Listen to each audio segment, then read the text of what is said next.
Hello friends, welcome to MS Kitchen. இன்னைக்கு நம்ம சேனல்ல என்ன பார்க்க போறோம் அப்படினா சப்போட்டா பழம் வச்சு ஒரு டேஸ்டான ஈஸியான சப்போட்டா பழம் ஐஸ்கிரீம் ரெடி பண்ண போறோம். வீடியோ தொடர்ந்து ஸ்கிப் பண்ணாம பாருங்க.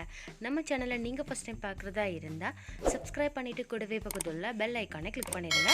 அப்போதான் நான் வீடியோ அப்லோட் பண்ற நேரம் உங்களுக்கு சரியா வந்துட்டே இருக்கும். வாங்க இப்போ நம்ம வீடியோக்குள்ள போய் எப்படி ரெடி பண்ணலாம்னு பார்க்கலாம். ஃபர்ஸ்ட் நம்ம சப்போட்டா பழம் எடுத்துக்கலாம். அது எடுத்ததுக்கு அப்புறம் அதை நல்லா க்ளீன் பண்ணிக்கங்க. தண்ணி எல்லாம் ஊத்தி நல்லா அலசிக்கங்க. அலசினதுக்கு அப்புறம் நம்ம எடுத்துக்கலாங்க. ஒரு 8 ல இருந்து 7 சப்போட்டா பழம் நான் இந்த ஐஸ்கிரீமுக்கு யூஸ் பண்ணியிருந்தேன். நல்ல பழமா இருக்கதா பார்த்து எடுத்துட்டேன். இப்போ பாருங்க இந்த மாதிரி நல்ல பழமா இருக்கணும். இதில் உள்ள தோல் நம்மளுக்கு தேவையில்லை. அதே மாதிரி உள்ள இருக்க விதையும் தேவையில்லை. இது எல்லாத்தையும் நீக்கிட்டு நம்ம வெறும் அந்த சப்போட்டாவை மட்டும் தனியாக எடுத்துக்கலாம்.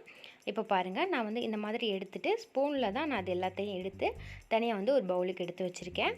இப்போ பாருங்கள் இந்த மாதிரி தோல் விதை எதுவுமே இல்லாமல் இது மட்டும் நான் எடுத்து வச்சுருக்கேங்க. இது ஒரு 8 ல இருந்து 7 சப்போட்டா பழம் இருக்கும், அவ்வளோதான். அடுத்து நம்ம பால் எடுத்துக்கலாம். நான் 1/4 லிட்டர் பால் எடுத்திருக்கேன்.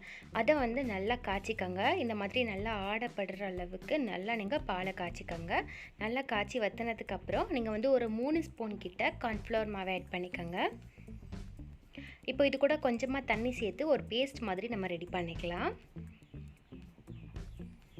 தண்ணி சேர்த்து கட்டி இல்லாமல் கையால் பிசைஞ்சு நல்லா ரெடி பண்ணி எடுத்துக்கோங்க. இப்போ இந்த மாதிரி வந்ததுக்கப்புறம் நம்ம காய்ச்சி வச்சுருந்த பால் இருக்குல்ல, அதில் இதை அப்படியே ஆட் பண்ணிக்கலாங்க. நல்லா ஆட் பண்ணதுக்கப்புறம் அடுப்பை சிம்லே வச்சுட்டு நல்லா மிக்ஸ் பண்ணி விடுங்க. ஏன்னா கொஞ்சம் அது லைட்டாக திக்காக ஆரம்பிக்கும். அதனால் நல்லா நம்ம அதை மிக்ஸ் பண்ணிகிட்டே இருக்கலாம். இந்த மாதிரி நல்லா மிக்ஸ் பண்ணிக்கோங்க. கட்டி இல்லாமல் மிக்ஸ் பண்ணிக்கோங்க. இப்போ பாருங்கள் நல்லா திக்காயிருச்சு. திக்கானதுக்கப்புறம் நான் இது கூட கொஞ்சமாக ஏலக்காய் பவுடர் ஆட் பண்ணியிருக்கேன். நீங்கள் ஏலக்காய் தூள் சேர்க்கல அப்படின்னா நீங்கள் வெனிலா எசன்ஸ் ஆட் பண்ணிக்கலாம். அதுதான் ரொம்ப டேஸ்ட்டாக இருக்கும். என்கிட்ட இப்போ அது இல்லாததுனால நான் ஏலக்காய் தூள் அந்த ஃப்ளேவருக்காண்டி ஆட் பண்ணியிருக்கேன். இப்போ இது எல்லாத்தையும் சேர்த்து நல்லா நம்ம மிக்ஸ் பண்ணிக்கலாம். நல்லா மிக்ஸ் பண்ணிவிட்டு இதை கொஞ்சம் நேரம் நல்லா ஆற வச்சுக்கோங்க. அடுத்து நம்ம ஒரு மிக்ஸி ஜார் எடுத்துக்கலாம். இதில் நம்ம ரெடி பண்ணி வச்சுருந்த அந்த சப்போட்டா பழத்தை ஆட் பண்ணிவிட்டு நல்லா நம்ம பேஸ்ட்டாக அரைச்சிக்கலாங்க. தண்ணியெலாம் சேர்க்காமல் நல்லா அரைச்சிக்கோங்க. இதை மட்டும் சேர்த்து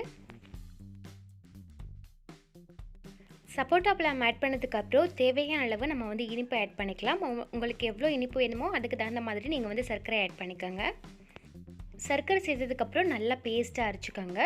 இப்போ பாருங்கள் இந்த மாதிரி நல்லா அரைச்சிக்கோங்க. நல்லா அரைச்சதுக்கப்புறம் நம்ம ரெடி பண்ணி வச்சுருந்த அந்த பால் இருக்குல்ல, அதை நம்ம இது கூட ஆட் பண்ணிக்கலாம். நம்ம கார்ன்ஃப்ளவர் மாவும் பாலும் மிக்ஸ் பண்ணி வச்சுருந்தாலும் அது நல்லா ஆறுனதுக்கப்புறம் இது கூட ஆட் பண்ணிக்கோங்க. இதையும் சேர்த்ததுக்கப்புறம் ரெண்டையும் நல்லா மிக்ஸ் பண்ணி நல்லா அரைச்சிக்கோங்க. இப்போ பாருங்கள் சூப்பராக அரைச்சாச்சு. இந்த மாதிரி அரைச்சதுக்கப்புறம் நான் இந்த மாதிரி ஒரு பாக்ஸில் ஆட் பண்ணிவிட்டு ஒரு மூடி போட்டு நல்லா இது உரைய வைக்க போகிறேன். இது ஒரு 8 மணி நேரம் அப்படியே இருக்கட்டும். அதுக்கப்புறம் நம்ம அதை ஓப்பன் பண்ணி பார்த்துட்டு தனியாக எடுத்து ஒரு பவுலுக்கு மாற்றிக்கலாம். ஐஸ்கிரீம் ரெடி ஆனதுக்கப்புறம் நான் ஒரு பவுலுக்கு மாற்றிட்டேன். இப்போ பாருங்கள் நல்லா டேஸ்ட்டான ரொம்ப ஈஸியாக செய்யக்கூடிய சப்போட்டா ஐஸ்கிரீம் நம்ம ரெடி பண்ணிட்டோம். டேஸ்ட்டும் ரொம்பவே நல்லா இருந்துச்சுங்க. இதே மாதிரி நீங்களும் ட்ரை பண்ணி பாருங்கள். இந்த வீடியோ பிடிச்சிருந்துச்சுன்னா லைக் பண்ணுங்கள், கமெண்ட் பண்ணுங்கள். நம்ம சேனலை நீங்கள் ஃபஸ்ட் டைம் பார்க்குறதா இருந்தால் சப்ஸ்கிரைப் பண்ணிடுங்க. கூடவே பக்கத்தில் உள்ள பெல் ஐக்கானை கிளிக் பண்ணி ஆள் கொடுத்துக்கோங்க. அப்போ தான் நான் வீடியோ அப்லோட் பண்ணுற நேரம் உங்களுக்கு சரியாக வந்துகிட்டே இருக்கும். இந்த வீடியோ உங்களுக்கு ரொம்ப பிடிச்சிருந்துச்சுன்னா உங்கள் ஃப்ரெண்ட்ஸ் அண்ட் ஃபேமிலி கூட ஷேர் பண்ணிக்கோங்க. ஓகே ஃப்ரெண்ட்ஸ், பாய். இதே மாதிரி இன்னொரு வீடியோவில் பார்க்கலாம்.